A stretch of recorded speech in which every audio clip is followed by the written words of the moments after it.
For some, these are words that come to mind when someone makes a living in the sex industry. There are other words that sex workers use for themselves. There was a time in New Orleans where sex workers were seen like they saw themselves. From 1898 to 1917, sex work was not only legal, but accepted in the red light district known as Storyville. It was a place of possibility and resistance where workers experienced autonomy and economic independence while providing an important service. What was special about Storyville is the community aspect of it, in that sex workers were gathered as a community in one area and kind of stood by each other and had each other's back. They would go on to wage a successful legal battle against racial segregation in the state Supreme Court, which would have resulted in the loss of property, investments, and livelihoods for all sex workers of color. These workers are part of a long lineage of empowerment and support in the New Orleans sex worker community, which continues to this day. It can be very liberating. I found it allowed me to explore my sexual being in a way that I had not been able to before. But what I do appreciate about escorting is the autonomy that I get. I feel like I'm very much here to pave a way of sorts to where it's more common for this to be acceptable.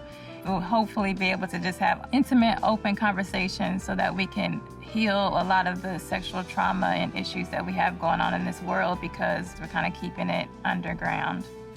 Even though workers have different reasons for doing sex work, they still face widespread criminalization and profound consequences.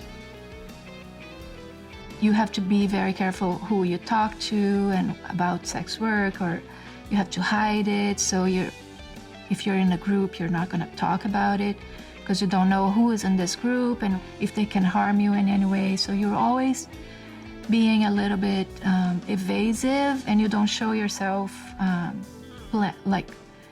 in a very open way. There's this absurd criminalization of sex work. It actually creates the conditions for people that are violent and that would harm workers to be able to do that more effectively and get away with it. Criminalization in Louisiana ends up being bad for every sex worker and for everybody in this industry, because we feel on edge and walking on eggshells all the time. Despite criminalization in Louisiana, sex workers have continued to provide mutual aid to one another in the wake of the coronavirus epidemic and in the aftermath of Hurricane Ida. COVID affected my livelihood in a big way because I couldn't work at all. I didn't want to work at all. I was really scared. Because I'm older, I basically stopped, and it affected me a lot. Financially. In the aftermath of COVID and Hurricane Ida, myself and a lot of other sex workers in the community provided support amongst each other. One of them being filtering out funds to sex workers in need. We really pulled together, raise money, and then be able to filter that money out into the community. It really showed this age-old truth that the people that most support sex workers are other sex workers. In addition to providing one another with support, sex workers today continue to advocate for their rights.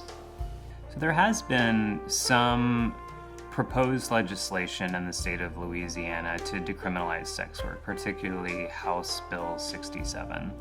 Unfortunately, House Bill 67 never got out of committee. It also would have provided opportunities for health care for people who engage in sex work. The defeat of this bill has not deterred sex workers, who continue to advocate for their basic rights, respect, bodily autonomy, and safety.